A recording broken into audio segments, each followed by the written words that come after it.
Yes, people. Sorry about that. There was StreamYard was down. I'm not sure Not what sure happened. what happened. StreamYard was down, but we're hoping that everything's good to go now. What are you saying, Jalil?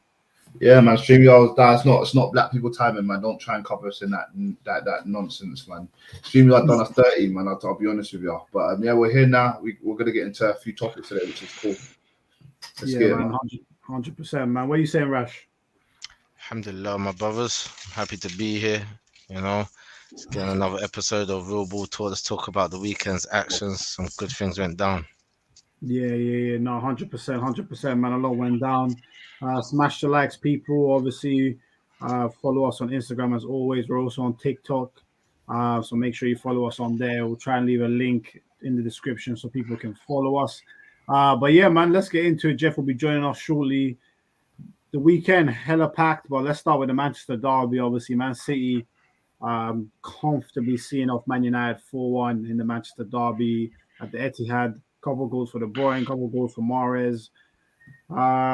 In the end, the first half was relatively competitive. Second half was not. Complete domination by Man City. They were on cruise control, absolutely bopped United off the park. So, Jalil, for you, coming off that game, like, what was the biggest talking point for you? Was it how good Man City were, or was it United just how far off Man City they were? The main talking point for me after that game was Ronaldo. You can't So he blame him. didn't play. He didn't play, did he? You can't blame him. You can't blame him no more. You can't use that as an excuse. We've got a pensioner playing up top, or we're trying to adapt our game to CR7. Don't get me wrong. Like that goal for Sancho was really, really nice to see. Do you know what I mean? But Yeah, that was quality. yeah, main talking point was him. Then it came into the team. They just give up, man. They give up, and it's not as we got to talk about the positives and that, but I think we got to talk about United and the negatives because City play like this every week in, week out. Don't matter who you are, you're gonna get this from City. Yeah, But this from United, it's poor. But it's good to watch from a Arsenal perspective because we are trying to get that fourth position. And I'm having conversations in group chats now. I'm getting called deluded because I said there's a chance. Because you know me, I've been saying to you. I think it was last week. I think you and Rash got it out of me. John and Rash got it out of me. Yeah, I think we can achieve 4. Yeah, why not? Remember, I came out. As soon as I said that, I got people saying, "No, you're deluded now. You're this. You're that." I'm like, you can't win. I just want everyone to know Jalil he came out. He came out. All right. He came out, yeah. So you're on the bandwagon now, yeah. He came out. I don't know if I'm on a bandwagon, but I'm back in the top 4 talk now. Before I wasn't having it because I was always scared. I was always that bit scared. God, we lost yesterday, for example, or potentially United would have beat City and then we would have drew. Do you know what I mean? Like the gaps are closing, but you can't. I'm happy that you two are on today because we can have this talk about Arteta. Let's not talk about Arsenal. Sorry, I got Arsenal into it. I don't know what I've done. I saw that. Got Arsenal. We'll talk about United and City at the moment. It was a good game to watch. We've got to be real here. De Bruyne has been quite quiet this season. For some of the season, but he was world class yesterday. Mahrez, he's a baller. Like you can't say nothing. You can't say nothing about the guy when then he's a baller. Foden, hey, one for Saka. So really, wait, Foden. That was man went off my screen, bro. Off my screen, he got shepherd like his sheep, bro. But I don't know, man. I don't know. Like even if we was to do play for United today, man, it'll be no one stood out. You got Maguire trying to do some nonsense and stuff. Backwards defending again. Man, what can I say about them, man? McFred back in the midfield. Bruno moaning every 5 minutes. Like it's a shambles, man. And Ralph, I mean, I don't know where he can take United, but I can't see them getting top 4 now. And that was my whole thing. The only reason I'm on this bandwagon now, in regards to Arsenal getting top 4, was because I couldn't see United not getting top 4. If that makes sense. But now I'm not getting top 4. It is what it is, man. That's only us. Spurs still have a chance mathematically and West Ham, but yeah, man, I see it. That's us. But yeah, other than that, I still have City winning the Premier League. And yeah, I think fourth is still up for grabs, man. But it'll be difficult. It's not going to be easy. And just to say, you know, we're going to touch on it, but we had 2 players missing, Tommy and what's the guy's name? Emma Smith Rowe. Thank you. Yeah. So and we still won. You know, it is what it is. Yeah, no, it's true. Yeah, I think for United, it is peak right now. Like top 4 does look very unlikely. They just can't get any form of consistency going. Obviously, there's rumors today coming out about Rashford. He's not happy. But again, that probably speaks to part of the problem at the club. Apparently, what are you saying, Jeff?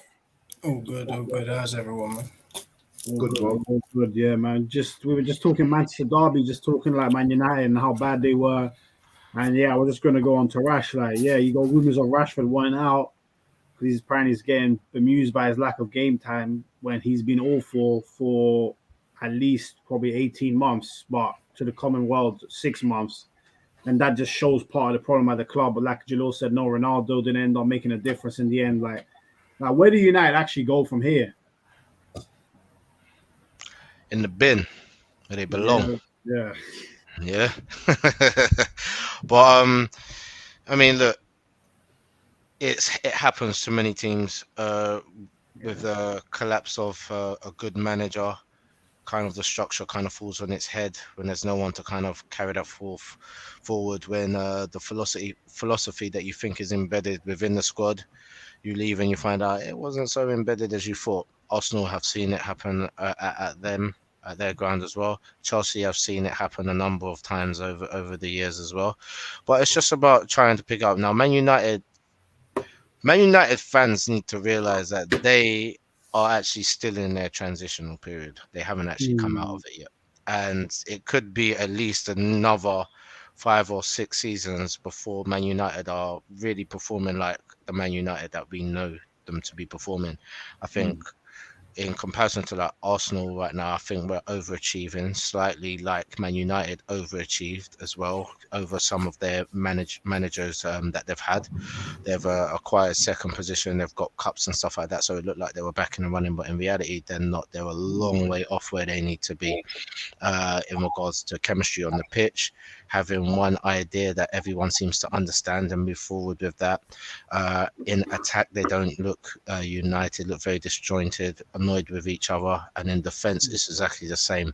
So it's something that needs to be cleared up from the back to the front, and the attitude of the players need to change, because as long as they know that my man's leaving in the summer, they're never going to play for him 100%. Like, why would you? Like, you got to understand that who plays their hardest for an interim manager or the supply coach or in the managers? No one does. Do you know what I'm trying to say? It's when the big boy comes in, now I've got someone to impress. And unfortunately, Man United players seem to be in that mode of thinking all the time because of the lack of stability in the squad. Whether it's positions, whether it's managers, whether it's backroom staffs, whether it's ambition, targets, where we're heading in direction, it seems to be changing a lot. So it's very hard to be committed as a player and be committed to a manager when you're not too sure about what the direction is in the next 4 months or so. So they've got a lot of work. They've got to work on their mental side of things, and then the team and physicality side of things. They're just a bit poor.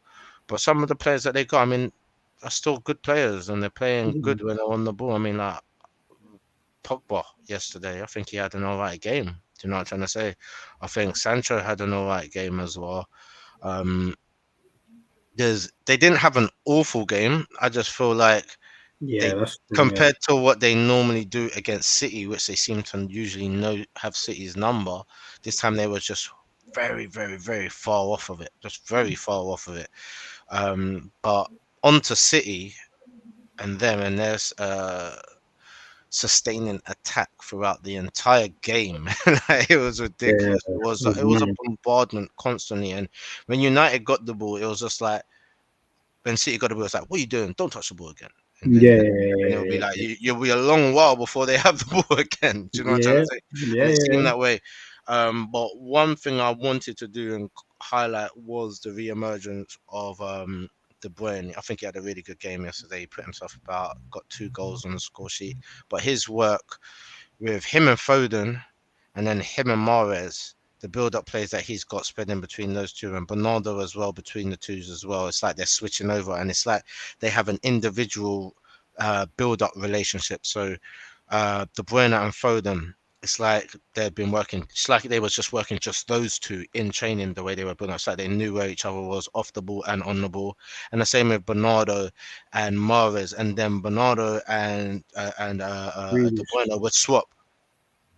Yeah, would swap as well and switch side. Grealish as well was another one that was involved with the guys on the side. So I think they just dominated in those two areas around the 16-yard box and on the edge of and by the wings. And I think that's what United just couldn't handle, especially when you've got Saka just getting buoyed out there. Like, it's hurtful. Some of the things I saw him get done yesterday, and I was just like, oh man, like. Yeah. When's it gonna get better for him? When is it gonna get better for the guy? It might be when he leaves, to be honest. Like I think he needs. And do you know what the worst thing is that when he was going over there, I think we even had a conversation and saying, "Whoa, Wilfred must have messaged him and said, yo, it's not what you think.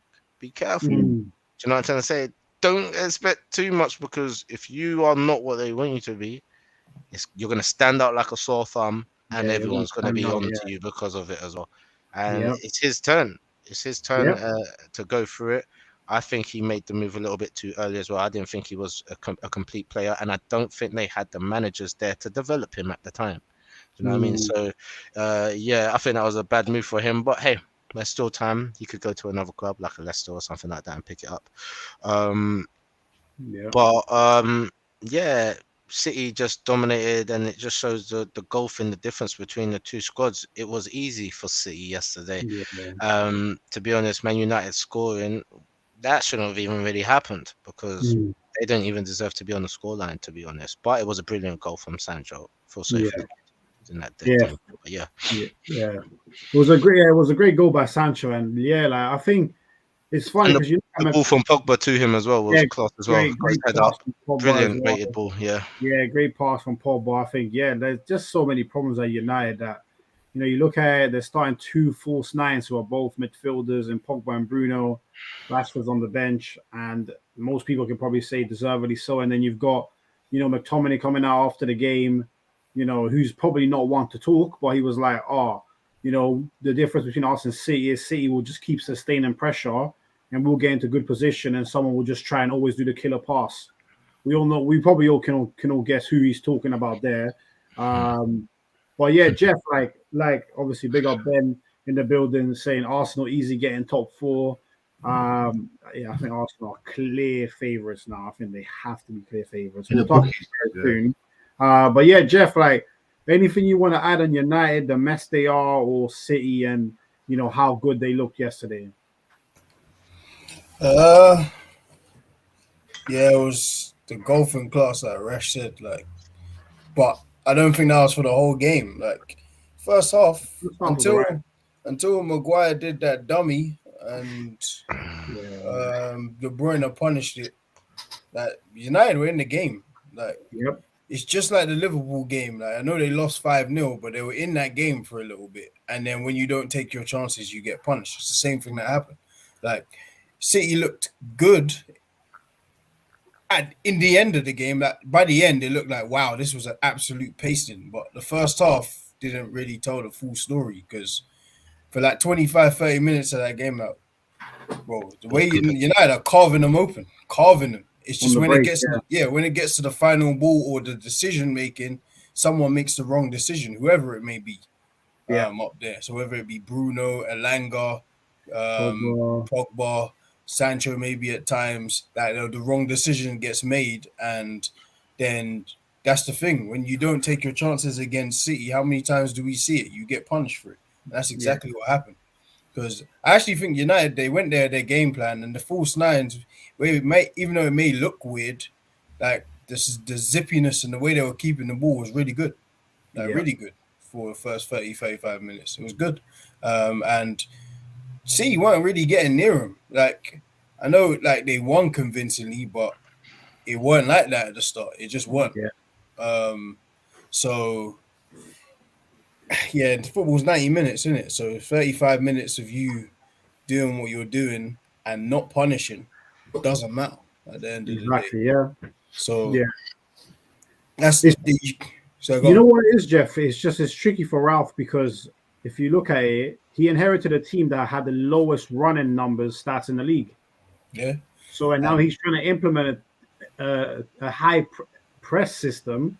These men are going to gas out. They ain't had a preseason. Yeah. If they had a proper preseason, then you can say, yeah, they threw in the towel. I just reckon second half they had nothing left. Yeah, they were out of ideas, man. They were out of ideas. Like completely out of ideas.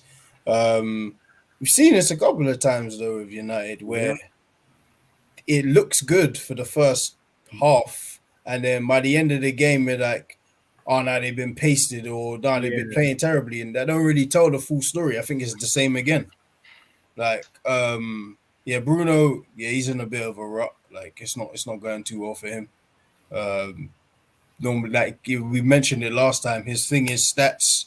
That's what he's built his name off. And when the stats aren't on the board, it just doesn't look the same, because when it comes to pass completion and stuff, it's not going to be in the 80s and 90s. It's just not. That's not his game. He's a high risk player, high risk, high reward player.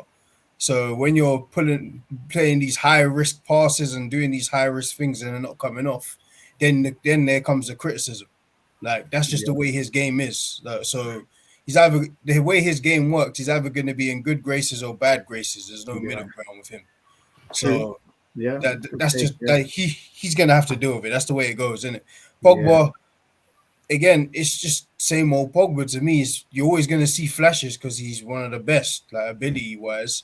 But then when you like, did he deserve to get taken off? You could say no. You could make a case for no. But was his influence high enough where he demanded to stay on the pitch? No, either. Like, it's just, that's the way it goes with him, man. Like, the pass for the goal, lovely pass. There's moments where you're like, Pogba. We've been saying the same thing for. I've been saying the same thing for 6 years. I'm kind of tired, man. Like, there's no point in me saying it anymore. Like, you either like his style of play or you don't at this point. Like Wan-Bissaka, every game that gets played, you see he's more and more out of his depth at that level. Yeah, like, he's, unfortunately, United's just not the club for that. Like, it's a big club. It's got a big presence about it, and if you ain't that, then you're just gonna look like he looked. Like Foden barging him on the floor. Yeah, that's like it just looked mad because like Foden's smaller than him, and Wan-Bissaka, you're used to him doing that kind of thing. Yeah. You're on the floor from this small kid from Stockport. Nah, man. Hey, Jeff, chill. He shoved you on the floor. That was mad. He saw him coming as well. That's what like I think he thought he could firm it. Like, he didn't think he was going to put that much into it. And it happens sometimes, but in your position, like the way you're being scrutinized, it doesn't look good, man. Like, he, as a top, like, he's still a Prem player. Like, he's not a Prem player. He's just not that level. Probably lower half of Prem, maybe max. I wouldn't even say that. I could say he could play in like a top eight. Give us three. Give us three. Give us three what? 3 clubs. You could play at West Ham. Who's that? There's Kufal over there and Ben Johnson and them man there. He could play. He's better than Kufal and he's better than Ben Johnson. He's better than Brian Fredericks. Better than Ben Johnson. Kufal, I don't know. Kufal's decent, you know. Yeah. Kufal's a worse version of him. Kufal can't attack. Like, Kufal defends, and maybe Wan-Bissaka maybe even edges him there, and he's not even the best defender. I don't think Kufal's that good, bro. Like, he's okay. Yeah, maybe. I don't have Kufal over him, but what other clubs do you think? Could probably play at like a Spurs currently. Like, there's no reason why he can't. They've got nobody. That's an indictment. He definitely should go Spurs. That's where he belongs. And who's Southampton's right back? Kyle Walker-Peters plays left back, no?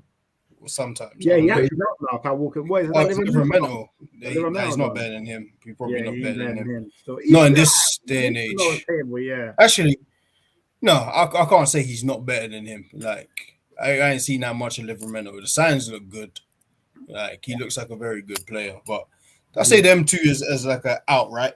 Yeah, Everton. Who plays for Everton? Coleman. 16th. But the maddest thing, he's better than Everton Coleman. are 16th, Gillo, but it's mad. yeah. Like, But I still think they're like, they're yeah, always table. Then Them man yeah. are in relegation, bro. Then yeah, he can play for bro. He could go. The thing with Wan-Bissaka, he could go play in like a Serie A, like one of those challenging Champions League places, and he'll look okay. Because if he plays in like a free at the back and he's not the right wing back and he's a right centre back, he won't look that bad. Because when you play free at the back, basically what he's saying is you don't trust your two at the back most of the time. Yeah. So he could look okay there. Like he ain't gonna get troubled out there. But here, like for these like competitive places, no, he's gonna be a handicap. And same with, we bring him up every week, but same with Maguire. Another game where the more you see him there, is just like, all right, this ain't for you, bro. Like this level is a step too high. Yeah. Like you did what you did at Hull, you did what you did at Leicester. Maybe you should have stayed at Leicester because you're still better than Soyuncu or whoever's there, to me. But like Soyuncu is, I don't really like him. Nah. But he's not like he's too rash. He's like a worse David Luiz to me. David Luiz in his prime was decent, but good. He had too many rash moments. Soyuncu's a different level of like rashness, like bro. The guy is crazy, but he's good on the ball. Yeah. So like the dummy in that, like I don't know if you lot have spoken about, but it just looked wild. Like Maguire's dummy. Yeah, like shots taken, and it's just like there's just no accountability. If you're the leading centre back, you're waiting to pass on the buck. Like you stepped over it, like there was someone else there to clear up your mess. Like, in the box, mad, bro. Fam, you can't do that in the box. Like you just can't. Every defender knows, bro. Every defender knows you clear that shit. Corner, forward. You don't. It doesn't matter where it goes. Like it doesn't matter. It's gotta go. Just make sure it's on your net and you're good. Hey, that guy. Like bro, that is him. Then I guess I think when I jumped on, you're talking about the Rashford thing. That's a slightly weird one. It's not a play for money because his contract expires next year, and you're already on 300k. I don't know what else you want money wise. It's just on 300 bags. Remember his last contract like 250, and he's got like bonuses and whatever. So crazy, man. It's probably a bit premature from him because Ragnick ain't gonna be there in the summer. So, well, you got 5-6 months. Like he's gonna be in a technical role or whatever, but you got 5-6 months to impress before your contract gets run down. So yeah, true. I don't know if it's just like he's scared, but bro, like your form ain't that right now. Like I still don't think Rashford's dead. Like I know people say it, but I don't think he's finished. He's too young to be finished. He might be in a similar position to Dele Alli. The only thing I feel like with Rashford is while Ragnick is not staying, Ragnick is staying at the club and is gonna pretty much pick the next manager most likely. So depending on who Ragnick picks, Ragnick may be like, yo, this brother, I tested him out for you. He's dead. Get him out. So depending on who he gets, they might be like, yeah, you know what, you're right. I trust your advice. Or I'm gonna do my thing. Like someone like Pochettino comes in, Pochettino might be like, yeah, I hear you, but I want to give him a chance. Mm-hmm. So that's where Rashford needs to. It is a bit weird. You're right. 300 bags a week. I can't lie. I can't see anyone else giving Rashford 300 bags a week. If that's like that, because he's gonna need World Cup, which is in December. It's a while away. Yeah. He needs a lot to like impress. So it's not looking too good for him. He just needs to. This shouldn't have come out. Basically, this should be in-house. And it's weird because he seems like the kind of player where he would keep it in-house most of the time. Like, he doesn't seem like a moaner. It's just someone who's just going through a real bad patch. But that's just it, isn't it? Because when you are a type of person to not moan and to conform and try to always show yourself the best light, you don't want to ruin that. So you might stay quiet for a long period of time, hoping that change and time just does its job on its own. Do you know what I mean? But when he's probably been speaking to other people and they're not really giving him constructive criticism, and I mean that criticism that can help him get back into the first squad, but rather probably stroking his ego and saying, "No, you're sick, man. You're good at this. Maybe if you just work on something." And he's saying, "Okay, I'm doing that, but it's not changing the circumstance here. I'm still not getting any games." Yeah. So, what do you do next? Imagine if you have had quiet words with a manager. Do you want to have quiet words with a manager that hasn't been in long enough to know that you're currently shit? Okay, and you want, and now he's gonna realize, oh, you're actually shit, and other people have thought you were shit. That's why you haven't been in the squad. So, or are you gonna wait a bit, wait for the new manager to come, try your hardest, see what's going on, and then if there's another issue, then speak to them? Or are you gonna say, do you know what? I need to kind of force their hand because I've spoken to who I need to speak to about this. And like he says, he always does things in a professional manner. We haven't heard anything of this in the media at all, but it probably has been a conversation that has been had before. So I think when you've been knocking on doors for a little while and they're just not opening or even moving ajar, then you kind of got to force their hand sometimes by the modern day tactic is social media, releasing something that might not be incredibly disrespectful, but it is thought jerking. Do you know what I mean? And conversation. So, okay, I've seen what you put out. All right, let's have a quick word. Let's see what go on. And in reality, his performances when he does come onto the pitch, whether it be for Man United or for England, hasn't been up to scratch. It hasn't been good enough. And I don't think that he can possibly walk into a Man United first team anyway right now with his current performances. But that also shows there's a problem mentally somewhere there, something to do with confidence, and possibly even to do with the one-to-one training that you're receiving as well. Because why can't he make the squad? Are you adapting him into your role, or are you just saying, okay, come on and do your thing, and if you don't make it, well, you bench again. That's just it. And it's hard to work under them circumstances. So I kind of feel it for the guy, because like we all know, he's not a disrespectful guy, but for him to do something like this, it must be kind of like out of ideas. Yeah, I agree. And you know what's mad? Like, obviously, smash the likes, people. What's mad with Rashford is, to me, it strikes a little bit of entitlement. He played pretty much every minute on the Ole, regardless. Mad injuries. We all knew he was injured last season. Still played every minute. Ralph comes in now, and Ralph did try to play him at the beginning. Rashford was starting on the Ralph at the beginning, but he just wasn't performing well. So now he's been having to come off the bench. And now I'm thinking, the first time you've been on the bench, not for long, only for a month or so, and immediately there's rumors of you wanting out. Sancho joined in the summer. The guy wasn't playing the first 3 or 4 months. No complaints. He just said, you know what, let me get my head down and earn my spot in the team.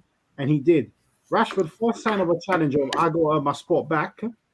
Man's dusting, he's out of there. So, do you think he's talking about his recent game time or his overall game time over the last few years? Because it hasn't been high. He was playing every minute for Ole, though. Yeah, it can't be overall. Yeah, Ole, he was Ole's man. Him and Bruno, them two never went off.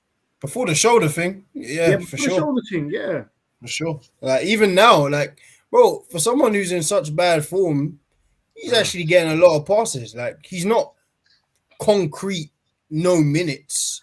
You're still featuring. Exactly. Even though, like, bro, his bad form is actually elevating Alanga. Like it's kind of like.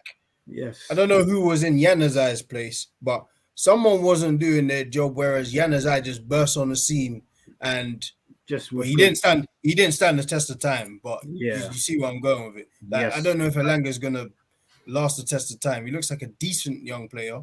Maybe even like the way Rashford burst on the scene. Rashford wasn't a talk about a young boy. It was just small white guy. What's his name? Is it Ghana or something? Was it Ghana? No, it wasn't Ghana. Wait, it wasn't. No, you're not thinking all the way back to Makeda, are you? Nah. Rashford, and so someone in Rashford's class, small white guy, used to play up front. He came on a couple of times. Oh, I know who you're talking about. Yeah. Nah, he never bust through. I know you're talking about. He was the talk about one. And Rashford kind of surprised everyone. Yeah. Remember Rashford, like, he scored in like UEFA Cup or something. And then he scored against Arsenal. Then he scored against City, and it was just set in stone. Like he wasn't going nowhere after that. But maybe he is entitled. I don't know. It's hard to say it, innit? Because it's just something's just come out. We don't know what what the build up to it is. But Yeah. like at the same time, man, whilst you're in a bad spot, it's probably the first real bad spot of his career. You just got to knuckle down and fight through it, man. Yeah, man. Exactly. That's just what it is. And yeah, man, like obviously we got 7 in the building. Sorry, Rash. I was just gonna go on to Jalil quick, smash the likes. I was just gonna say just a very quick point with Jalil. A couple years back, Rashford and Martial, I think they combined for like 33 goals in the league for United. And you look at what's happened since then. As soon as Martial had his first proper good season as a number 9, they signed Cavani straight away. And while Cavani's older, you still know what it's like. You sign a big name like that, 1 or 2 bad performances, and fans are like, you know what, we got Cavani, bring him on. And then boom, year after, Ronaldo comes, and now you've got a 37-year-old, a 35-year-old who have essentially replaced a 25-year-old and a 23/24-year-old. That's probably some bad planning by United. You know why, right? The board was getting attacked, and they thought bringing names, shut the fans up, and it's worked. Yeah. The big thing about the United fans protesting and stuff, and as soon as they started brought Cavani in, it calmed down. I think about 25%. As soon as Ronaldo come through the door, it went down 100%. No one's talking anymore. Now they're just moaning about the team. They're not talking about the board anymore. Funny enough, you look at all the channels. You look at all our friends we spoke about before. It was all about the board, bro, and they weren't consistent enough. But the names came in and they're showing off to all of us, man, in group chats. So we got Cavani, he's a goal scorer. Martial was good at the time. And then Ronaldo come back, and look how angry United fans got when he almost went to City. Yeah. You see how they protested about that? Yeah. I can't do this. Let me do the big comeback thing. You know, the board members spoke to him and everyone said, listen, this will be amazing. They'll get off our backs. I'll give you something. It'll be good for your name. It'll go down in history and all this jazz. And that's where it comes from, man. They're just doing this to please the family. They're not looking at the long term. And let's be real, the players that come into Arsenal and to United back in the day used to just come in and flourish. You know, you look at all the players, look at the strikers that came through. I mean, you know, you talk about your Dwight, Days, and all these guys, man. You know, so Cole, you know, Saha as well, the striker. So you look at these guys. Anyone who comes into that striking place has always conquered. Unfortunately, times have changed. Times have changed big time now. Where Cavani can't save you. United, you know, CR7 can't save you. I call them United. There we go. Can't save you. No one can save you. Do you know what I mean? So it's a bit peak, man. So I don't know where they go from here. And as Rash said, they ain't come out of this transformation. I don't remember what the word he used, but they haven't come out of the change yet. Yeah, like this transitional period. Yeah. So all right. So then, before we move on to Arsenal, just if you're United, who would you get as your manager in the summer? Who wants to go first? Just give me a name. I've got 2 quickly. I'll just shout Pochettino and the Southampton brother. What's his name? If he had a good team, bro, I'll be scared. I'll be honest. Okay, so you're going for them 2, Rash?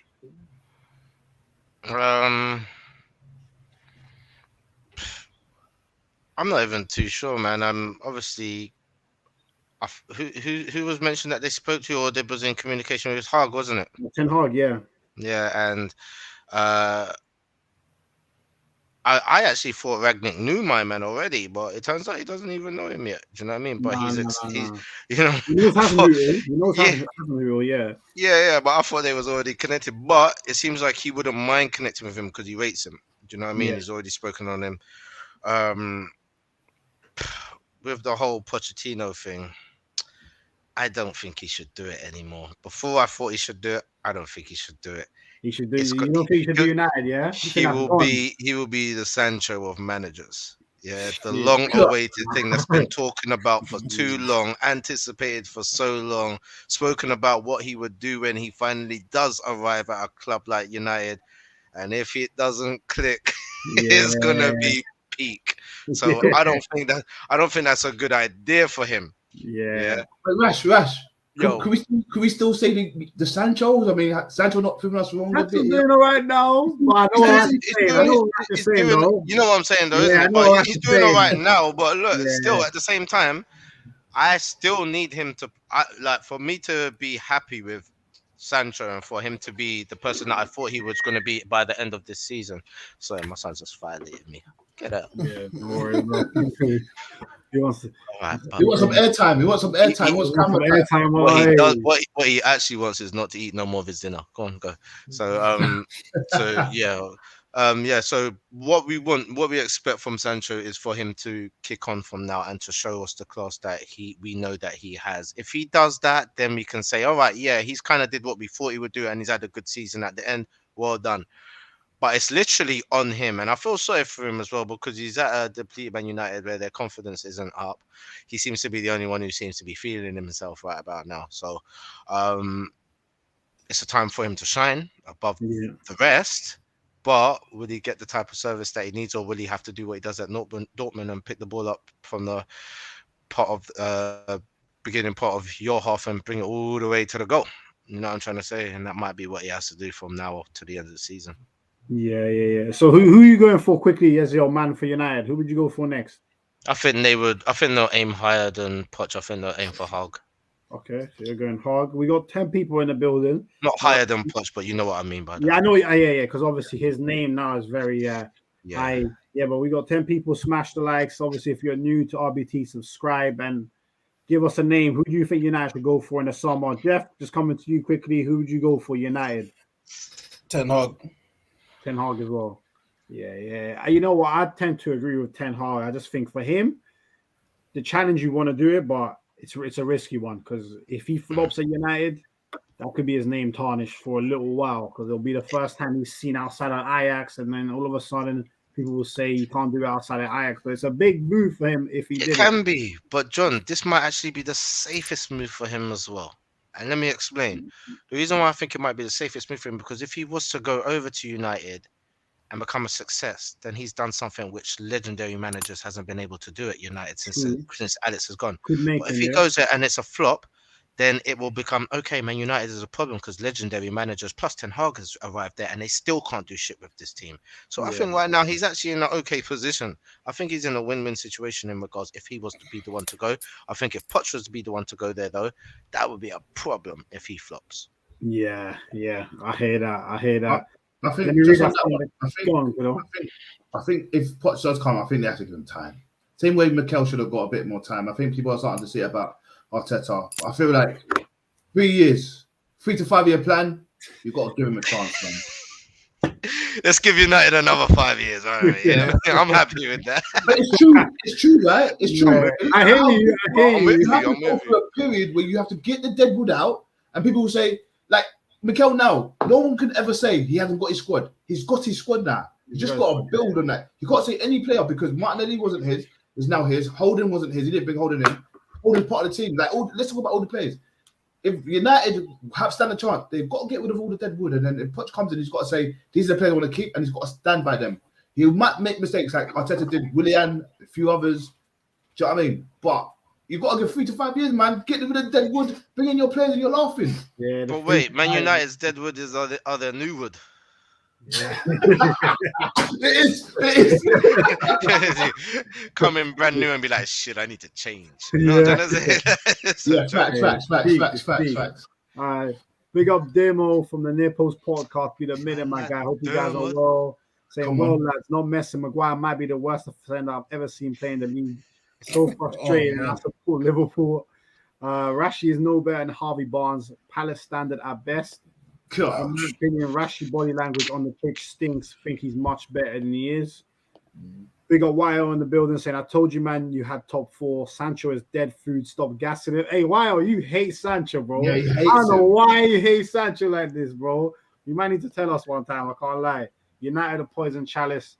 And big up our guy Mud saying, hi, lads, they should make Maguire player captain. I think you mean player manager. Boy, I don't think he could be doing any worse than he's doing right now. But yeah, man, listen, let's segue into Arsenal. Obviously, I need to jump now, but I think let me say my piece on Arsenal quickly. I said a couple of weeks ago, I think they'll make top 4.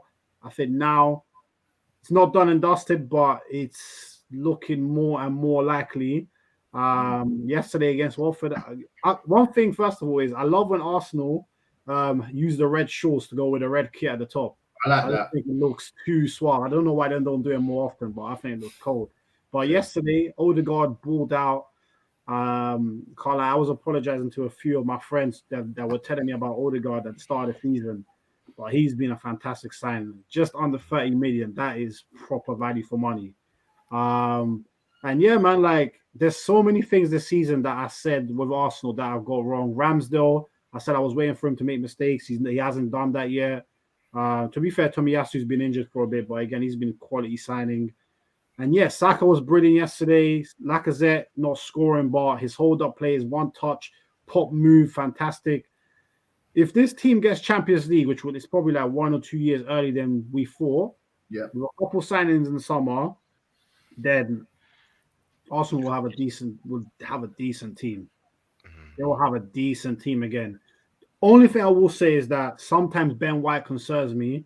He's a bit rash sometimes. And that's why next season, if Saliba comes back, I wouldn't mind if them two rotated as the right-sided centre-backs, and then we'll just see who the better man is to win out. That's the only thing I would say. I wouldn't mind. White and Saliba. No, I'd like to see Saliba and Gabriel sometimes. Okay. Try that out, innit? Just to try that out. But as Mud says, he's saying big bottle job of Arsenal lose top 4 from here. Be good to have them back in the Champions League. Been a long time. It makes a big difference financially in the transfer window. Got to give credit to the Gooners playing some nice stuff at the moment. You have to give credit, man. And so obviously I'll leave it to Jalil and the man them to stay the rest of the show. But yeah, Jalil, the 3 to 5 year plan looks like you're all right, G. It's come a bit early, bro. If it happens, because we can still get 5th, but I told you this year we won't win anything. We'll potentially get into Europe, but if it does happen, I'm laughing, bro. You see me try to hide my smile sometimes. I won't be able to hold it back, bro. I can't lie to you if it happens. So we'll see. But yeah, man's got a jet, but I'll be tuning in and putting in my comments. But yeah, man, I had to make sure I bigged up Arsenal because I know people think I'm not going to do it, but I will do it. Big up Arsenal. I didn't think he was going to do it, but yeah. I might start wearing Arsenal tops again soon. That's a bit too far, mate. Let's just chill. Too far. If you're in the top, then I gotta put it on. I was like, yeah. Hey, what's the better time, man? What's the better time? We'll just rock the top rash, all of us. You know what I mean? But yeah, 8 people in the building. Smash the likes and yeah, keep staying tuned in. Love, Mandem. Peace. Take it easy, my boy. Yeah, man. Let's touch on let's continue on this Arsenal theme, man. I'm liking what I'm seeing. It is a year too early. Let's be real. We didn't expect this. But Rash, what are you telling me, man? Like, talk to me about the game yesterday. I know you kind of got a bit of West Ham in your heart. Well, not West Ham, Watford in your heart as well. You know, you want to see them do well. But talk to me, man. What's going on? Look, I'll tell you like I told you before. Yeah, I support Watford girls' development. Yeah, shout out to the girls. You know what I'm trying to say? Doing your thing. Yeah, always. But at the same time, I have heard a little bit of a rumor that there's conversations with Arsenal and Watford. They obviously train in the same vicinity next to each other. And I'm hearing about some sort of merging together where it may be a possibility where Watford may become like a feeder club to Arsenal, similar to like a Dortmund to Bayern or to Southampton to a Liverpool or something like that. They work closely together as it is. And financially, it'll be brilliant for Watford, because they would benefit for that. And for Arsenal, young talent combining the teams, the under 23s, the under 21s and stuff, and being able to do easy transfers between the two might benefit them both. So that's good if that's actually going to happen and is in the pipeline. But let's talk about Arsenal slapping Watford rather than joining Watford. Yeah. So yesterday's game, I don't actually think it was Arsenal's best performance. And I think they showed themselves a bit at the back. They got a bit exposed. Ben White showed a little bit of what can I say? A little bit of his lack of experience. A little bit got pulled into account yesterday. Probably left a little bit too much space in certain places and thinking that he's got the support that he doesn't, leaving it for other people when really he should have been the person on job. But other than that, I think they just played a pretty okay, solid performance. Obviously, the 2 goals, the first goal was really good for Watford. It was nice and early.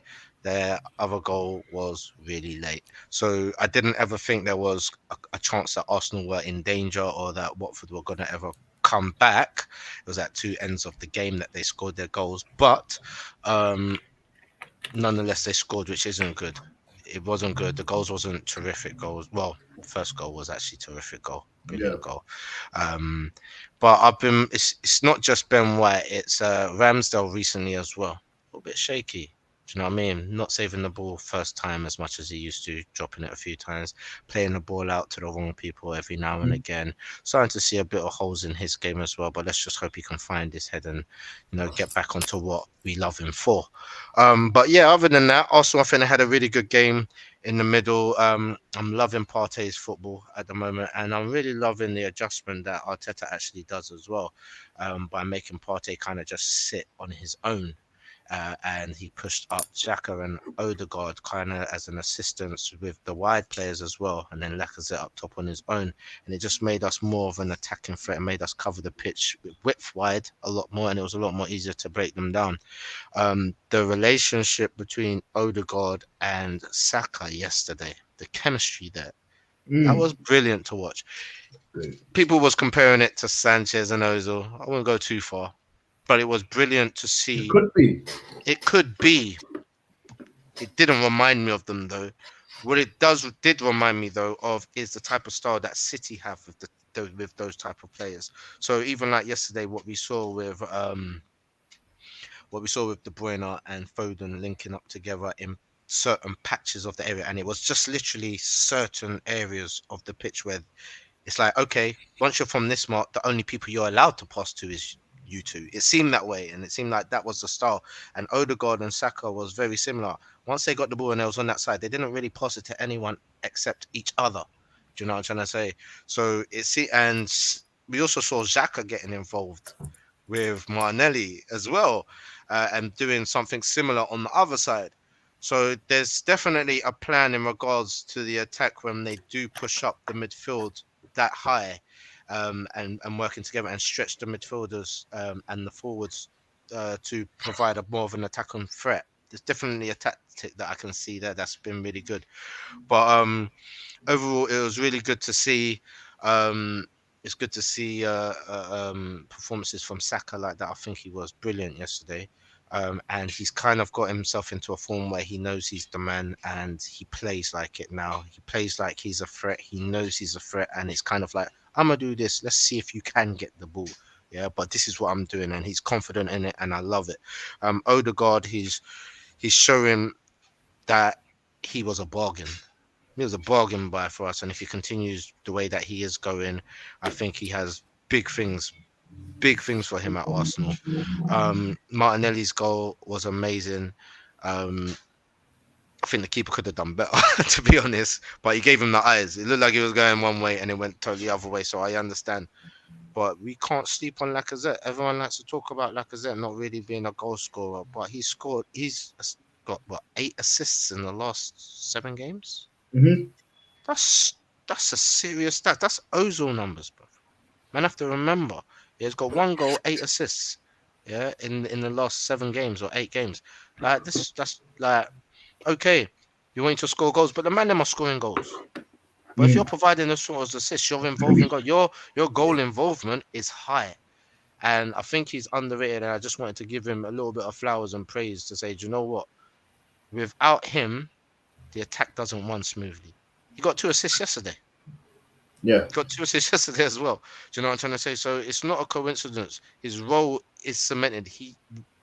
The players around him know what they're going to get from him, and he knows what it is to do to provide for them. I'm sure he would love to add a few more goals to his game, of course, because that's his primary role. But what he is doing for Arsenal, it just can't go unmissed.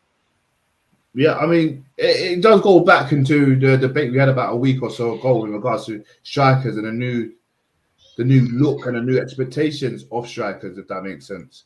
You know, Laka's been asked to do a kind of attacking midfield about holding up the role. And if you look at it, yeah, he hasn't been caught offside. I think if you look at yesterday's game, there was no offsides for Arsenal. And that says a lot about him. He's not asked to be a striker, and all I want you to do is tap it in. To be fair, him playing, go on. Him playing more as, you know, the link-up play, like you said, with Odegaard and Saka and everyone. He's like an extra midfielder. It's kind of the way Pep's doing it. Do you get what I'm saying? That's right. And the mad thing is that he is a nuisance as well to the back line. He's not, like, for instance, Aubameyang, he'll be on the right, but he's not causing them problems. Nah. the defender when he's off the ball. Not causing a problem. Lacazette is a problem for defenders, you know. I just watch him sometimes in the top half all on his own. And like if they play the long ball up to him, the way he's running at the defender to put him off, to make him that he's not going to control it. And if you are controlling it, know that I'm there on the second ball. Do you know what I mean? The way that he gets the ball, he might have two defenders on him, but he still managed to trap the ball, control it, hold it up, lay it off, or even sometimes turn and do his thing. Like, he's a valuable player at Arsenal. I just think the fans need to recognize what I think his new role is. I don't believe his role is goal scorer anymore, because his resume ain't showing that anymore. But he is showing that he is the assist king at the moment at Arsenal. I'll say this just before I pass on to Jeffy. I'll say this. If I was a defender, and I'm going to say this, if I was a pretty defender, you know, you like your Lindelofs, your Christensens, and even going back to what we got here, we've got Ben Cocaine, right? Benjamin White, by the way. With those kind of defenders, if I have to go against Laka every week, I know I've got to use my physical strength every single time, because I've got a battle on my hands. Do you get what I'm saying? And that's But he's an that's intelligent annoying. player as well. That's annoying for any defender. He's an intelligent player as well. And that's the thing. So it's not just the physicality of it. I mean, you know, being a defender, how annoying it is to be with a strong attacker and how annoying that can be. But it's good, it's entertaining. You have a full, complete game of battling. But at the same time, when you have an intelligent player as well, where it's not so physical, you also got to watch his technique, watch his layoffs, watch his runs and stuff like that. It's very difficult for him to mark. And you see, because of his movement, a lot of the time he can pull two defenders out of position. We're wondering how we're getting so many goals from midfield. A lot of it is because he's off the ball runs as well. Yeah, he's pulling the defenders out of position so that other people can run in. Do you know what I mean? So yeah, man, his game is tight. Jeff, what are you saying? Good performance all in all, man. Probably still some frailties and stuff. Just in transition stuff. Like the first goal, that could have been stopped. Probably the ball came in too easy, and the last goal, yeah, just a bit overzealous from Ben White. It's just gonna happen though, man. Those things. It's still a young back line. Ben White's best strength is still coming out with the ball. Mm-hmm. So those kind of things are just gonna happen, man. Even at Ramsdale too, like a lot of his mistakes might go unpunished, but he is gonna make those because of the way he tries to do this expansive passing from the back. So these kind of things are gonna happen, man. But yeah, we scored some really good goals yesterday, man. Like when we were attacking, football was really, really good. Odegaard and Saka on that right hand side. Saka terrorized my man all game. Odegaard was unplayable. Couldn't pick him up. He was in between the lines, doing whatever he was doing the whole game. Lacazette's hold up play was really, really good. I agree. The one touch was really, really good to see. Martinelli played well as well. Constant falling on the left hand side. It was just a good game all in all, man. Like, I know we're in pole position for fourth. Recent history tells me I'm not going to get too excited yet, though, because there's many games left. So I ain't going to be one of those where it's going to be like, oh, we have to get it or we're going to get it. It's just like play it by ear and we'll see, innit? I'm not really committing to any specific answer. So you wouldn't be too disheartened if we got fifth due to a few mistakes, but we still get Europe next season. You wouldn't be like, F that Mikel out, would you? No, but I know that's the reality of what could happen because we're in pole position for fourth, and we got 2-3 games on other teams, with the exception of Spurs who play today, and then we play midweek. So yeah, we're on the same amount of games as Spurs, but I think Chelsea have played 28. We played 25. So can I just say something, Jeff? Yeah, go ahead. Also, we're actually, I mean, because I think we're 5 points off of Chelsea at third, if I'm not mistaken. Yeah.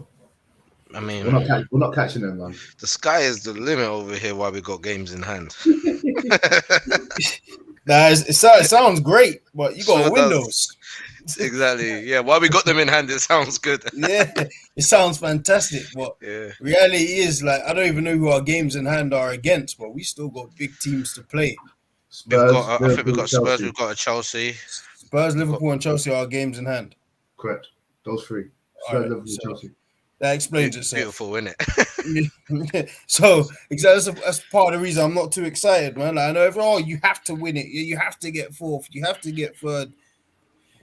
I get it. I hear why you're saying it, but listen, man. Like the things where, like, I guess those decisions that we made in January on like getting rid of our key striker and not replacing it and those kind of things, we'll see if it's the right decision in these 5, 6, 7 games. Because there's like the same way, like I said, it's getting praised now. It could be the opposite next week. It could be the opposite with someone else, another player in 5, 6 games. That's just the way football goes nowadays, isn't it? So we'll see, man. Yeah, we'll see. So, I'll say this then. So Arsenal will play Leicester, then we'll play 3 days after that. Then we'll play Liverpool, and then 3 days after that we'll play Aston Villa. So those are 3 games and very tight turnovers. How many points are you expecting out of that? So I'll tell you this: Arsenal's playing at home to Leicester on the 13th. Then Arsenal's playing at home to Liverpool on the 16th. And then they're away to Aston Villa on the 19th. So Rash, out of those points, how many points are you expecting Arsenal to take home? I'm expecting 4 minimum, and I expect us to beat Leicester at Emirates. I just expect us to do that. I don't expect us though to beat Liverpool at Emirates. I expect them to probably.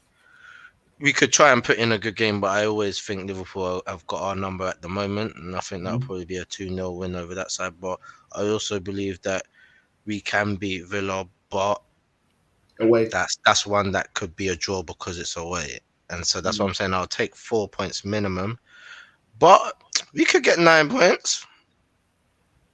Come on, Jeff. What you said? It's a possibility. Now, I think realistically we'll be going for 6 or 7. I think the Liverpool game could probably nick a draw, or I think we'll play well against Liverpool. You could get a draw, you might narrowly lose.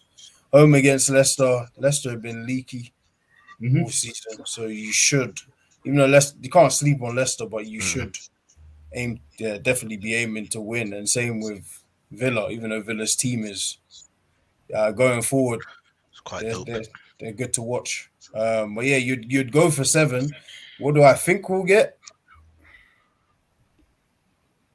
I'll go with 4 or 5 points. Fair. 5 is decent. 5 is decent. 5 means we don't lose. So if I'm gonna go with 6. Go on, Jalil. Come on. I think we. I say this, but we should beat Leicester at home. But I guarantee, in my head, I'm guaranteed 3 points there. But Aston Villa away is a bit scary. But do I feel like we can do it? Yeah, I feel like we've got enough there, to be fair. But it's a bit of a matter. I'll just get this from John. He agrees with what Rash said about Laka. It's not all about the goals and that, but you see what he does off the ball, pretty much what he's saying there. Big up John. You know, when John leaves the stream, I feel like, you know, when the main teacher leaves and the substitute teacher's here, like we just go on a mad one, like we just go off topic a bit. We start talking about other stuff and that. Big up my guy John, man. John also says smash the like button. So, okay, cool. Okay. So he said, hold on. So United are going to win every game and West Ham have Europa, which is cool. Arsenal still favourites, even factoring in 1 or 2 losses. What do you guys think about that from Mud? Look, in regards to fatigue and stuff, he probably does have a point. We were not in any other competitions other than the Premier League, and that's probably where the high expectancy has come from. Everyone's saying, look, they should do it. I mean, they have 1 game a week, and the weeks where they may have 3 games in 9 days, well, the other teams that are still playing European games and FA Cup and not calling, but you know what I mean. So I can see where they're coming from and expecting us to have a good turnout at the end of the season. However, we know things just don't go like that sometimes. Do you know what I mean? So what they got to do is take each game at a time and just try and build on this consistency that they're currently rolling on. That's a fact, bro. My thing is, bro, like I've watched football for too many years to have a false sense of security. Like I've seen Man United be winning against, like, in '98 they were leading by 12 points and we won the league. Yeah. I've seen Man United with 5 games to go be leading by 8 points and lose on the last day to City. There's no way I'm gonna be saying we should be doing. No, it's not happening. Until Can I just add some more examples of that? I remember Tottenham and Leicester being in a 2-horse race and Tottenham finishing third. You just can't predict. You see what I'm saying? See what I'm saying? Just can't predict these things. And then they're scrapping Chelsea. I'm sorry. I'm not. There's no false sense of security until I can see it and it's tangible and it's close. You ain't gonna hear the Arsenal finishing 4th or 3rd for me. 100.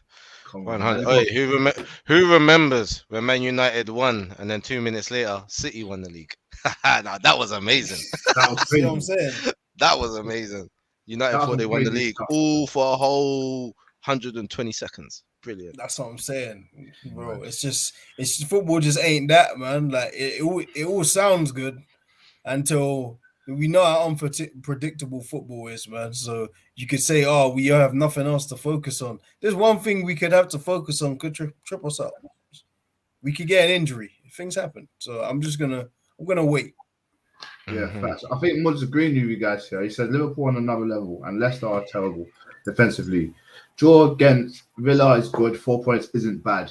So he's kind of agreeing with both of what you guys said, to be fair. Anything to elaborate on that? No, I think he's spot on in regards to that. The only thing is in regards to where we can finish and what's on the table and stuff like that, especially with look, people like Nketiah. I think he came on and he's had 2 good games that he's come on. He's made 2 good impacts in the game when he has come on off the bench in the last 2 games. Yeah, he's bouncing in the summer, but against these type of teams, the Villas and the Leicesters, players like him, that type of player would actually be dangerous against those teams. I think so, and I think we might even see him in one of those games, if not both of them, come on. Yeah, facts. So Mud also says this, but Mud, just to make you aware, we don't actually have a week off for these games because we've got so many games in hand. The Liverpool one came out of nowhere. Otherwise, we would have had pretty much 6 days off. But yeah, so we play on the 13th, then we play on the 16th, then we play on the 19th. But he said, yeah, you've got to take it game by game. Having a week to prepare is an advantage, similar to what it was for Liverpool when we qualified for the first time under Klopp. Yeah, I hear that, but you know, I'm not trying to make excuses. But that Liverpool game was meant to be played, and we do have a game in hand. But you know, we're not saying we're going to take a point from there. But what's your boys' thoughts about that in terms of it taking it game by game? And you know, Liverpool did it with Klopp when he first come into the game, and they did it quite quickly, to be fair. But it is what it is. But do you feel? I know, none of us want to say it in our chest at the moment. Top 4 is going to be there, but are we? I think the question he's trying to allude to here: are we at an advantage because we've got 1 game per week? Of course, yeah. That'd be the no-brainer. We definitely have an advantage, but man, advantages don't mean anything. Like that's my point is, like, I get what he's like. He's kind of saying what we're saying. I'm just saying in general, like to anyone else, like any other fan that's saying that that Arsenal have to get top 4 now. Yeah, I guess that's what the table says, right? That's not how it may end though. So my thing is just, I don't want no false sense of security until it's tangible and it's very close. You ain't gonna hear me say anything about any top 4 until I'm completely sure. Yeah, man. If we know anything, even just from the last 20 years of football, you can't even predict these things. Definitely not in this part of the season as well. Yeah. I mean, look. Usually we're having our worst stages right now. Yeah, that's the refreshing bit to see is. Like, even like yesterday. It was yesterday. Yeah, yesterday. Like Watford scored in like the first minute or two, right? And it was disallowed. A season ago, like with the characters we might have had, that first goal, even though it was disallowed, we would have ended up conceding 5-10 minutes later. We scored in the 5th minute, so that kind of thing is a bit better. Just the togetherness of the squad, just kind of what you would want in the 3rd season, and kind of what I'd expected in the 3rd season to see a clear improvement on the 2nd season. But yeah, with that, yeah, I'm just gonna. I ain't commenting on no 4th. So Arteta, Jalil, we happy? Let me read this and answer you. They're gonna swallow this face. Wood, do you know what? I think you'll be a favorite on this show because we all think alike. So he goes, yeah, fair, but really hope Arsenal managed to do it. Hate Spurs, hate United. You know, same as us. We're all in the same boat here, so it's all good. But Rash, that's your question, my guy. Say it again. Let me hear it. Arteta. Happy? Question mark. I've been happy, bro. The thing is, yeah, like even this time last season, I don't think we've come on the show with a good run with Arteta and seen a clear instinct into the end in regards to what he can potentially do for Arsenal. I say that to say this.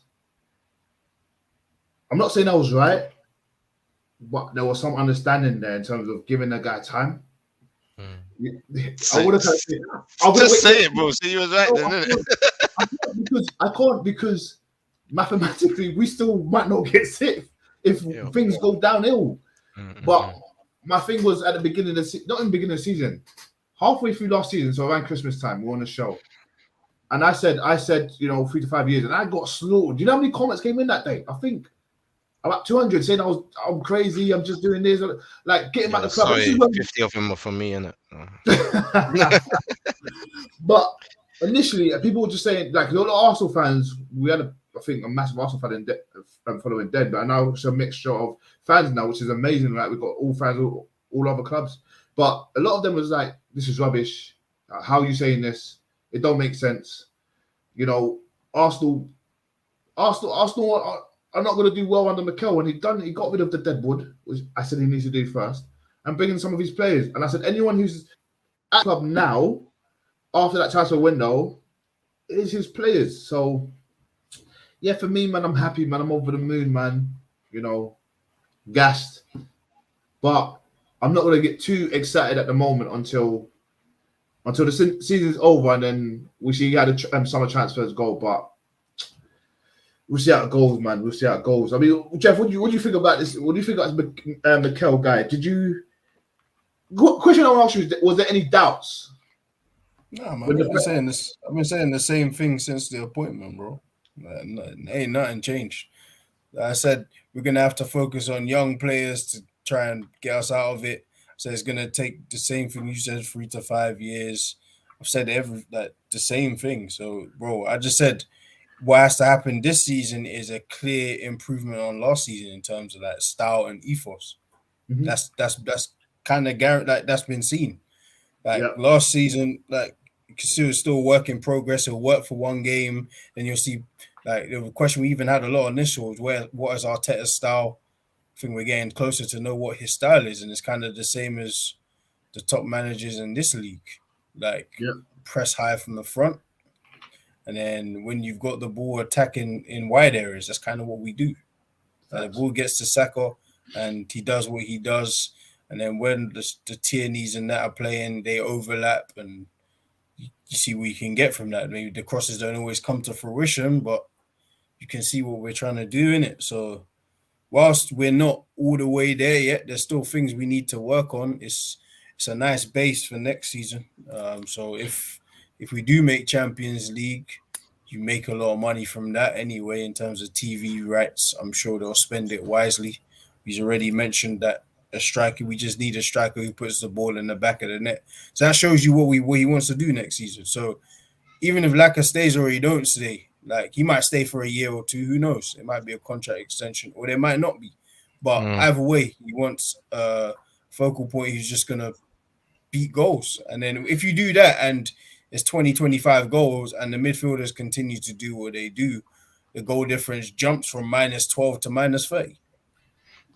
Can I ask you a question just based on that note? So, in the rumor mill, I've been kind of hearing that there's a possibility of us going for Jesus. What would you think in regards to the style of play what Arteta is trying to achieve at Arsenal with him being at the top end of it? If it's Jesus, I guess City, like you're meant to, like it hasn't totally worked out for him really in terms of being striker. He's a good player. You can never take that from a very good player. But he came as like, or as when you first saw him, you're like, all right, this guy's kind of like around the box kind of player. You score goals, but he's ended up on the right or he's not playing. But if he plays for us, I think that where Lacazette may tire towards like the 70th minute, like he does the pressing thing really well. But he at some point in the game, especially in the tougher games, he will look more tired towards the end of the game because he just ran out of gas. Like Jesus will just be, I guess, a little bit of a better version of that because it's kind of like a bunny, right? He's like an energizer. He just keeps going. And his finishing, whilst he doesn't always consistently score for City, he's quite a good finisher when the chance comes about. So he wouldn't be at the top of my list, but if I see it, or if we do it, I'm not mad, especially because Arteta has worked with him before, so you kind of know what you want. Exactly, yeah, and exactly with the fact that I mean, look, even Madassa, he's making this point and saying, well, what's the point? It's a bit similar, but it kind of would be to kind of have two similar players who can do exactly the same thing. One's aging, one's still young, and like you said, Laka in them harder games where we are being pin backed and he has to be the guy to kind of chase the defense all by himself. He tires by the 60th minute and you can visually see that, you know. So with those harder games, to have someone who can do his job and continue it through the 90 or even do it through a whole 90, it wouldn't be bad. Obviously, like you said, it wouldn't be my first choice as well, but bearing the fact that he's already worked with Arteta, we see what we're trying to build, and it is a very similar style to what Pep's got over at City. I can see the similarities. It just might be an intelligent move if things don't work out for us in getting our maybe first and second options that we choose. Agreed. Trust. So let's just go with it. Do we want to do player ratings for Arsenal? We ain't done it for a while. Do we want to go into Liverpool? I wouldn't mind doing player rating because I don't care about Liverpool, but we could do Liverpool as well because they're doing that. We've got like four Liverpool fans in the chat. I know, man. Don't go away. No, I'm joking. Yeah, you know what I mean? Yeah. No. I mean, look, what was there? Did they win, 1-0? Was it 1-0? Let's do player ratings first now. Let's just run through Arsenal player ratings. Why not? We ain't done it for a while. We have to start with you on Ramsdale in goal. I have to say he had an average game for me. Didn't really have too much to deal with, and what he did have to deal with, he didn't deal with it. So, I'll give him a 5. Fair. Oof, that's very average. That's very average. That's on the spot. Fair. That's fair. I'm not going to argue with you because of what we discussed today. I mean, Jeff, do you have anything to add to that? Probably be about the same score. Like, I think he could have probably done better with the second goal, and distribution wasn't as good as it normally is. But hey, man, that's football sometimes, man. He'll be fine. He's a good keeper. Fair. Cedric, Jeff. Tommy was meant to be our main guy, but Cedric's filling in them boots pretty well, I think. It's not doing too badly. Probably give him a 6. Like, it wasn't outstanding, but just quite a dependable backup, man. Like, he did his job. Put the ball in the box, made good forward runs, overlaps, even though they weren't used. Yeah, I'll say a 6. I think there was even a time when I think I don't know which one of the forwards it was now, but it was up against and it seemed like they was going to score, but Cedric came out of nowhere and just took it away from his feet and played it out, and I was like, wow, that was brilliant. I thought Watford was going to score another goal, but don't know. Fair. I'll do my guy Ben Cocaine, aka Benjamin White. I can't keep calling the man cocaine, fam. I don't know. Is his name really Benjamin? Who knows? He came out to say his name's Benjamin. Oh man. Sure. Let's give Ben a. I'm gonna give him a 5 as well. He would have got 6 if he didn't make that mistake at the end. But things happen, and you live and you learn. You know, it's not an L, it's not a loss. It's a learning curve. So we'll go from there. Rash Gabriel. Yeah, like Gabriel, I think he played okay. Seen him play much better. He's good. He controlled out of the guys at the back. He controlled it very well. But yeah, again, probably just above average game for Gabriel. To be honest, I'll give him a 6. Fair. Jeff Tierney. Probably give Tierney a 5 this game. I don't think he played too well. Like normally, I like him because he's he's well balanced. I just think defensively, he's a bit cheap. Like the way he was letting crosses get in the box at times. That's a sign I'm used to seeing. He's normally a bit better than that. And sometimes on the attack, you'll just be going home for no reason. So it wasn't needed to. You don't need to do it. Like you could just keep the ball flowing. So a 5, still my guy, but yeah, one of the best of games from him. Yeah, almost unnoticeable. Fair. Yeah, I'll say that. That's fair. I'll do Granit Xhaka. It was his fault, I think. I don't know if you got saw it. I think Tierney was doing it all game, spreading the ball, and then they were intercepting it. But Xhaka did it once at the end, and it led to a goal. Did you guys clock that? Of course, that's what he does. This guy, massive course. So that led to a goal. So I've got to take him down. To be fair, this new role he's kind of playing, he's meant to be the last man, but Partey's taking it up now, so he's getting a bit more advanced. To be fair, I kind of like it, but other than that, you've got to take it down because if he didn't do that stupid crossover pass where he potentially would have gone out the game 3-1, unfortunately, his mistake led to a goal. He can hold a 5 as well. I think he hold a 5. What, lower? Yeah, I think that was 6. Harsh. Yeah, that was harsh. I thought he had an okay game going forward for once. I thought he was actually all right. Yeah, I understand about the mistake in that. I just want to say on Xhaka, actually, he has changed mentally.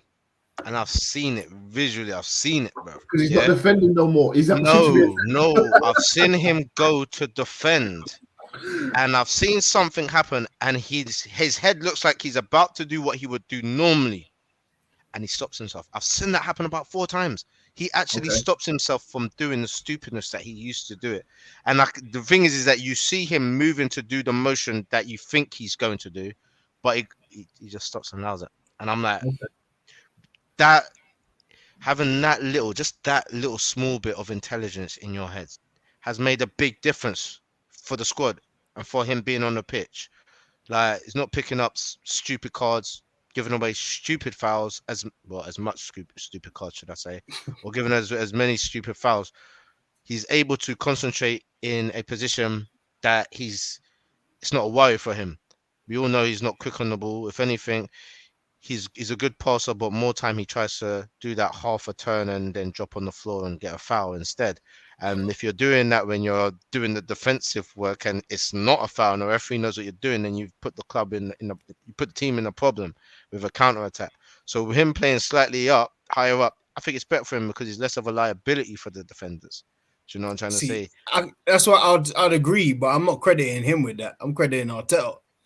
Of course, but he has done okay while he has been there. That's what I'm trying to say. Yeah. Going forward, he wasn't bad. You know what? Just the way he receives the ball is always going to be a pet peeve of mine. Like, because he closes his body off. He doesn't open his body when he's receiving the ball. So it's kind of like you make problems for yourself. But same time, he played well yesterday. I'm not gonna say he didn't. Apart from the mistake at the end, he did pretty well. I'd say even would I push to a 7? Possibly. Yeah, I wouldn't mind. I think him and Martinelli on that side was really good. I think so, personally. I've been outvoted, guys. I said a 5, but the boys will come back with a 6 or 7. What do you guys want to go with? I got You guys voted 6. me. I would have gone 6. 6. Jeff? Yeah, six Fair. sounds fair. And I would have given him a 6 because he made that mistake.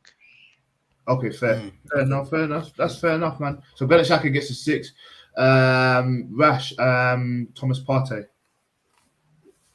Yeah, I'd give Partey a. It's a weird one because it's so weird. I'll just give him a low 7. 7. Okay. Yeah, I think he played well. I think he controls the game well. His skill is look. He's trying to score. He's trying. You know what I'm trying to say? Close. He's close. He's getting closer. Do you know what I mean? And that's why I say he's trying. And even with Mikel's interview last week saying, look, man, you should see my man pops off the goals in training. Do you know what I'm trying to say? Like, yeah, do you know what I mean? So I can see he's trying. He wants to get that goal, but it's just not quite close there. But when he gets that on point, I think we'll start to see something more. But yeah, it wasn't one of his best games to me. I think he's had much better games this season, and even in the recent games, he's played much better. But he didn't have a bad game as well, so I'll give him a 7. Fair. Jeff, Martin Odegaard. Jeez. Man, unplayable. I'm gonna give him a 9.5. Not sure which 9.5. I'm gonna give him. Big use, set the tone well in the press. Him and Saka on that right hand side did really well, and yeah, he kind of just he scored a good goal. He was just kind of involved in everything good for us, and he's a focal point of our attack. Has been for like the past, so probably since more the turn of the year. Like when he doesn't play, it doesn't look the same. Like when him and Smith Rowe were fighting for a place before, it's like he hasn't really hit the ground running like how he did when he was on loan. But he's here now. Mm-hmm. Our team's ticking because of him. Facts. So would you go with 9.5? Yeah, I'm gonna go with that.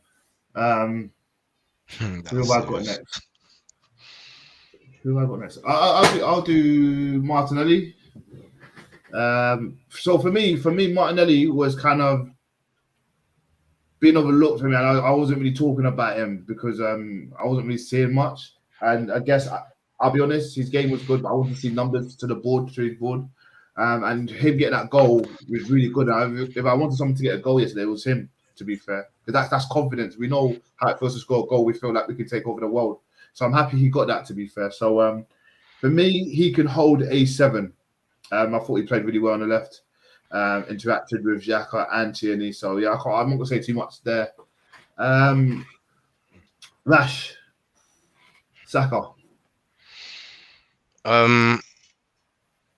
If he's not 9.5, then he's a 10. I think he was a menace yesterday. Like he just showed us what we really want from him week in and week out. He had the defenders looking stupid. He's unplayable as well. Like, and his intelligence, the link-up play between him and Odegaard, and them just knowing exactly what they want from each other and being able to execute that. Brilliant. His goal, top corner, brilliant. You know what I'm saying? Like, I'm like. You can't ask for nothing more in the game. I think he did what he had to do, and yeah, man, I might even give him a 10 for that performance. I agree. I'm not mad at it. I'm not mad at it at all. Jeff, finish off with Lacazette. I think just quickly before you say that, I'm going to give the whole substitutes all a standard 5 or 6. We can all do Mikel later, but Jeff, after this, I want you to go straight into just what your thoughts on Liverpool and Chelsea just before you go, and how Havertz has kept Lukaku out. Just quickly. So, what's your rating on Lacazette? Boy, those 2 little touches were great, and he was a menace all game. Probably going to go with an 8.5. You played really, really well. You guys know that I'm not the biggest fan, but I'm not opposed to him going. But you can't doubt his quality. Like in those kind of situations, beautiful. Mm-hmm. And then you said Havertz, eh? Yeah, just talk to me about Havertz. How Havertz is the main guy and Lukaku is not. Bro, like since I think it changed, man. When Chilwell and James got injured, and then Lukaku got injured, well, I don't know which way round it was. Tuchel just seemed to not care about the striker as much. So as a result, Lukaku suffers. Like Lukaku is about goals and bullying. Unless you put through balls and he's one-on-one with a defender and he gets a chance to bully them or get one-on-one and isolate them and take them on and score, you ain't gonna see much. Like Lukaku is not the best on the ball. He's not aesthetically pleasing. Like it's not gonna happen like that, innit? So Havertz, when the ball goes into like a Havertz's most comfortable position looks like a false nine kind of position because he's good on the ball. He's kind of slick. You know, he'll get it. He'll lay it off. He'll move around. Someone else can go into that false nine position and they can cause havoc. So that for that reason, it looks like that Lukaku suffers. Like we spoke about it before, like the 7 touches in the game, whilst it's not a good reflection on you, it's not a good reflection on your attacking players either, because they're not even giving you the ball. Like a lot of that time in that Palace game, until the shot where it was saved and then Ziyech scored, you didn't really see Lukaku on the ball.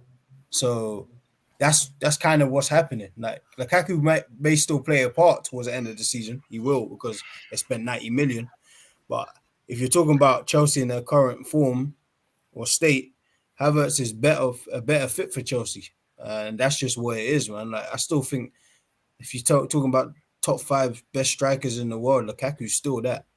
I think you were seeing it at the start of the season, and the injury and his comments and whatnot just haven't helped, innit? So whether he'll be there next season, that remains to be seen. But talking about for how Tuchel wants to play, Havertz definitely works better for me. I don't think any striker will be here next season. Damn, man. Look at the top 4 teams, bro. Where's the strikers? No one plays strikers no more, bro. Liverpool's got Mane playing there now. Mane's going to do To bits accommodate Diaz, isn't it? Yeah. That Diaz boy. Nobody has a striker. What the hell? Strikers are getting extinct, bro. Yeah, we spoke about in the striker show, bro. That's why it took so long to come up with a list. I mean, did we come up with a list? Did you not do it in the end? Bro, we did it, and the list was horrible. Bro, we still made an hour and a half debate out of it. Yeah, damn. It's cold as ice out. It's cold world. Yeah. Rash, you got anything to add to what Jeff just said there? Yeah, man. Look, I just think the type of style that Tuchel's got going on, it complements players like Havertz, Pulisic, and for these type of players to come on and show what they can do. And as we've seen, Pulisic is turn things back on. Havertz is showing that he is a real goal scorer as well. Got people in the middle. We've got Kovacic in the middle that's maintaining positions. Got Kante. I just think like Lukaku at the moment is more like a luxury player. Like if we need you, we'll holler. Because when he's on the pitch recently, he's not really doing too much. Even what he's known to do outside of scoring goals, holding up the play and laying balls off and stuff like that, he's not even doing that particularly well as well. Bullying defenders, going one-on-one with defenders, forcing them to make mistakes, and driving at the goalkeeper and so forth like that. He ain't doing it. He ain't getting it. And style's different, so he's not being captured like that, where he can linger at the halfway line and they play a ball through and it's just him one-on-one. That's not happening. Do you know what I mean? And the style of play, it's not happening for him right now. Should he stay? Yeah, definitely. I think he should stay, because I think he would be able to do good there. However, I think he's losing his fight for first team football, to be that first player on the pitch, on the starting lineup. So, Rash, just because me and you, I think we should end off on this before we do close with thoughts. So, what said is because forward players are more well-rounded technically. They can do more. They are still goal scorers, but do more than that now. What's your thoughts on that before we close off, man? Yeah, I agree. I think the forward position is just got a little bit more to the game now. Before, you could just be a prolific goal scorer, not have many touches in the whole entire game, but just know that you finish your dinner when you get your opportunities, and you do that, you'll be a Gary Lineker. What did Gary Lineker do in the game other than score the goals? tap-ins and stuff like that in and around the world. He wasn't part of the build-up play. Definitely wasn't strong enough to help the midfielders. But he was a goal poacher. He scored his goals. Ended up at Barcelona, one of the most rated English players in Spain. You know what I'm trying to say till this day. So you just got to kind of like look at the game and the type of player and the type of positions as well in that was in a team. Like the most common formation back in was 4-4-2. Do you know what I mean? 4 defenders, 4 midfielders. The right and left wingers were right and left midfielders, and there would be 2 CMs. You know what I'm trying to say? So the striker, his goal is to get that ball from the midfielders and just score goals. That was it.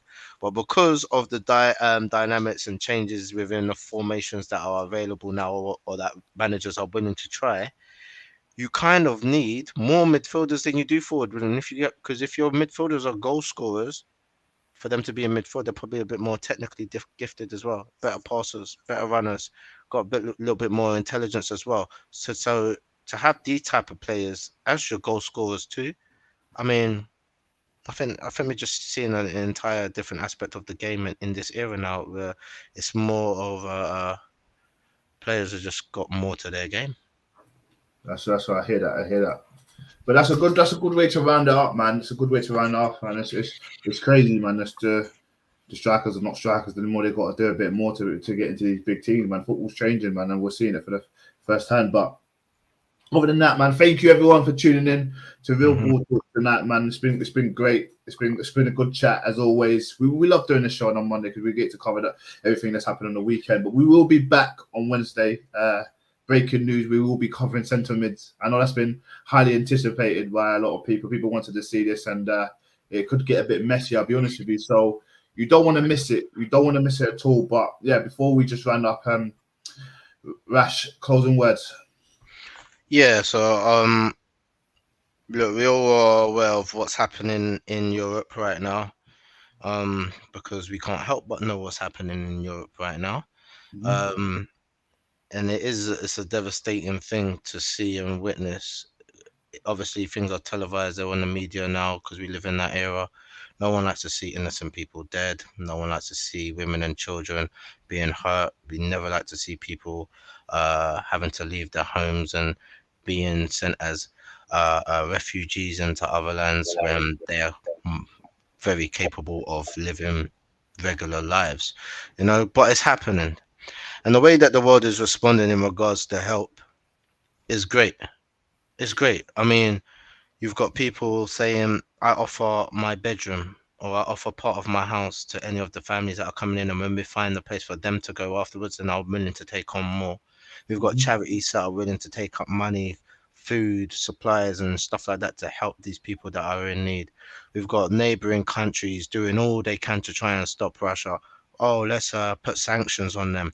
Let's boycott their products in the shops. Let's boycott their shows and make sure that their news media don't get any play. Let's ban their sportsmen from playing in certain activities. Let's let them know that the world condemns this and we're going to do everything in our powers to stop or to make things difficult for you until you stop. This is the type of response that the world expects in every one of these type of conflicts. Not just when it's a European country with a man who looks like my neighbor, so you care about him, okay? But rather, this should be happening when you hear about the conflict in Israel and Palestine as well. I mean, what's the difference? Ground invasions, using military weapons that's not supposed to be used for domestic use, but it's for military warfare, but it's being used in domestic settings against homes and children. Children and women and men are being misplaced and dispersed. Women and children are being killed and raped. Exactly the same. Men are being murdered. Exactly the same. It's just that one has an army and weaponry to defend themselves and the other ones are throwing stones. Yeah? But there's no media outcry and there's no support or condemnation from other countries. Why? Because we've heard it on the news recently.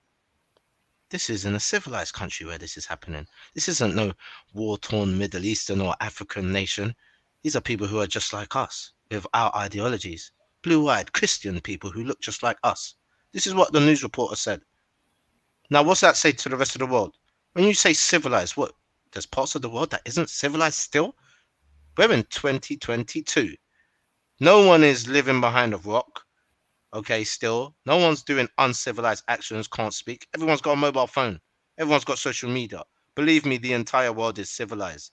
There is no excuse for helping one band of people and not helping another band of people.